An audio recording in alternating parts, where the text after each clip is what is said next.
অনেক ব্যক্তির মনে একটা প্রশ্ন জাগে আমাকে আর রাধাকে নিয়ে। বলেন যে না আমি আর রাধা একসাথে থাকি, না আমাদের বিয়ে হয়েছে। আমি এখানে দ্বারকাতে, ও ওখানে বর্ষনাতে, তাও এত ভালোবাসা কি করে? এ কেমন সম্পর্ক? আমি তাদের একটা সহজ কথা বলতে চাই। আপনি কখনো আয়নার দিকে দেখেছেন? নিজের দুই চোখের দিকে তাকিয়ে জিজ্ঞাসা করুন, এই দুই চোখ একসাথে কেন বন্ধ হয়, একসাথে কেন খোলে, একসাথে কেন ঘুমোয়, একসাথে কেন কাঁদে? আজীবন কোনো এক মানুষের সাথে সম্পর্ক রাখা অবশ্যই সম্ভব, তাদের সাথে দেখা না করে।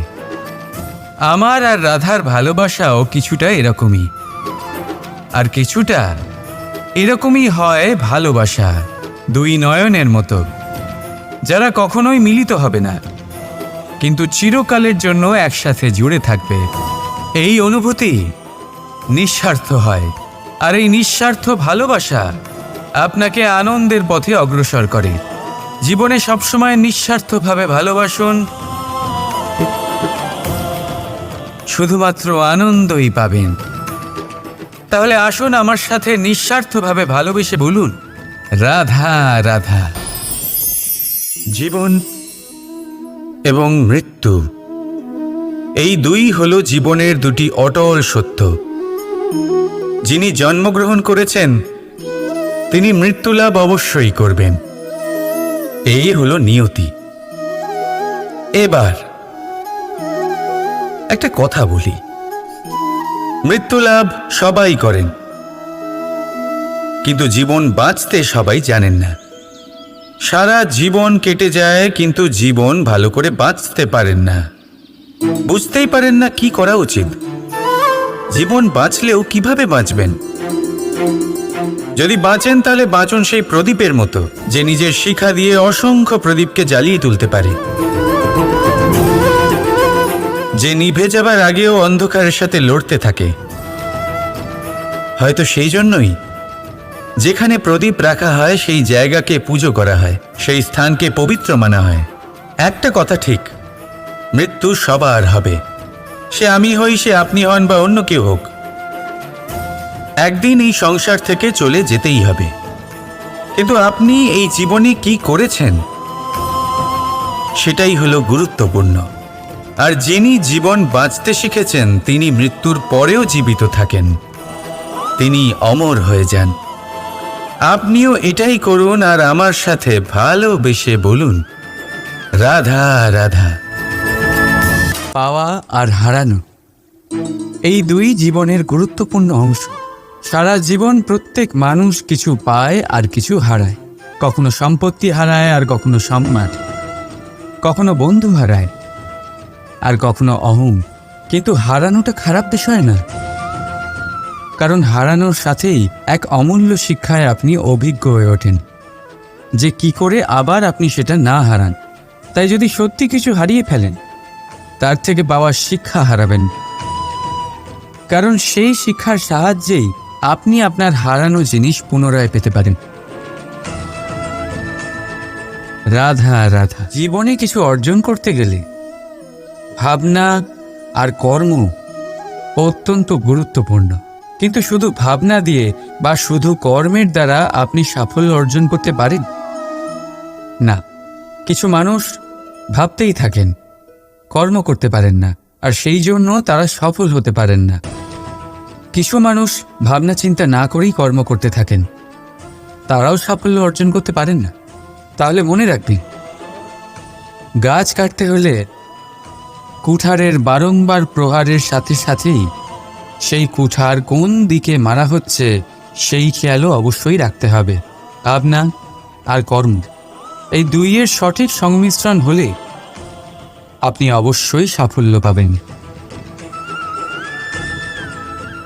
রাধা রাধা। আমরা মানুষেরা কতটা জেদি হই।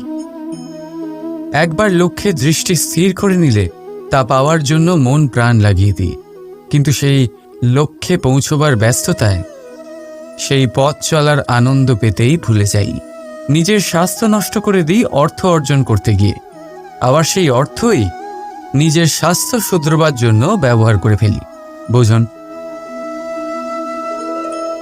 দেখুন, ইচ্ছে খারাপ নয়, কিন্তু ইচ্ছে পূরণ করার চেষ্টায় ওই পথে আনন্দ পেতে ভুলে যাওয়া, এই তো মূর্খতা। যা নেই তা পাওয়ার চেষ্টা আপনি অবশ্যই করুন, কিন্তু যা আছে তার সম্পূর্ণ আনন্দ থেকে বঞ্চিত থাকবেন না। রাধা রাধা। আমরা সবাই জীবনে নিজের জন্য সবচেয়ে ভালোটাই চাই, সবচেয়ে ভালো সুবিধে পেতে চাই, সবচেয়ে বেশি সম্মান পেতে চাই, কিন্তু সবার পক্ষে এই সব পাওয়া কি সম্ভব? হ্যাঁ, নিশ্চয়ই। শুধু একমাত্র বাধা সময়। আমাদের জীবনের কোনো স্থায়িত্ব নেই, তাই যদি সময়ের সদ্ব্যবহার করেন তাহলে একটু সুবিধে হতে পারে।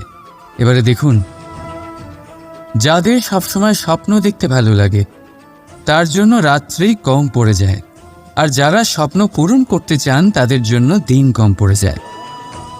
যারা সম্মান পেতে চান তাদের জন্য সব সময় পরোপকার কম পড়ে যায়, আর যারা জ্ঞান অর্জন করতে চান তাদের জন্য মনোসংযোগ। জীবনে যদি নিজের লক্ষ্যে পৌঁছতে চান তবে সময়ের বিভাজন আপনাকে ঠিক করতেই হবে। মনে রাখবেন। রাধা রাধা। লোকে বলে জীবনে মেলামেশা করা অত্যন্ত আবশ্যক। ইতি সম্পর্কের আধারও হয়, আবার ব্যবসাও চলে, কিন্তু সবচেয়ে বেশি গুরুত্বপূর্ণ হল ব্যবহার। তাই এই বিষয়ে ভাবুন, আপনার জীবনে কি আপনার সাথে মেলামেশা করবে তা নিশ্চিত করে সময়।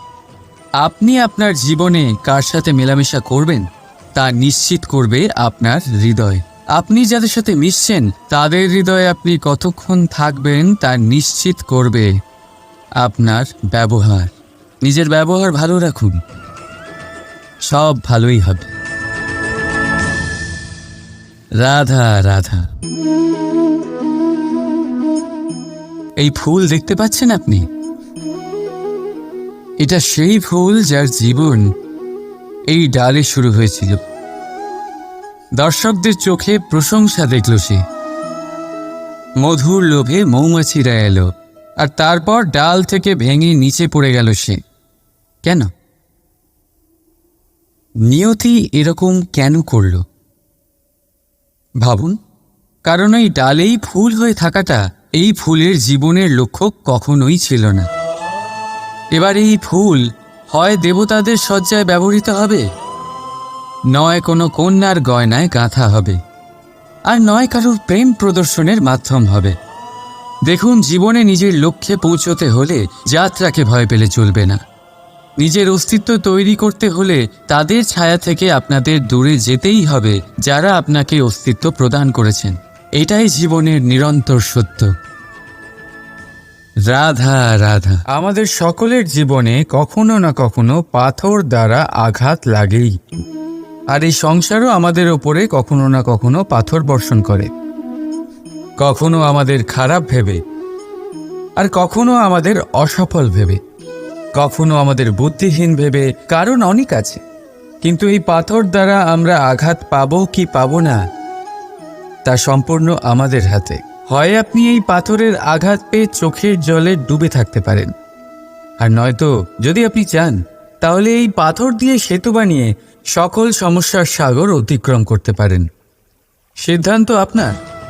এই পাথর এ হলো প্রতীক আমাদের নিন্দার, আমাদের আলোচনার। যে এই আলোচনা নাকারাত্মকভাবে দেখবে সে শুধুমাত্র কষ্টই পাবে, আর যে এই আলোচনাকে নিজের বিকাশের আধার বানাবে সেই সাফল্যের চূড়ায় পৌঁছবে। তাই মনে রাখবেন, আলোচনা আপনার শত্রু নয়, আপনার সবচেয়ে বড় মিত্র। রাধা রাধা। মিষ্টি জল সবার পছন্দ, কিন্তু নোনতা জল কেউ পছন্দ করে না। এইবার ভাবার বিষয় হলো মুক্ত, যা সমুদ্রের গহ্বরেই তৈরি হয়। নোনতা জলের মধ্যে থেকেই প্রতি মুহূর্তে অন্য প্রাণীদের থেকে বেঁচে নিজের অস্তিত্বকে বাজি রেখে ঝিনুক মুক্ত প্রদান করে থাকে।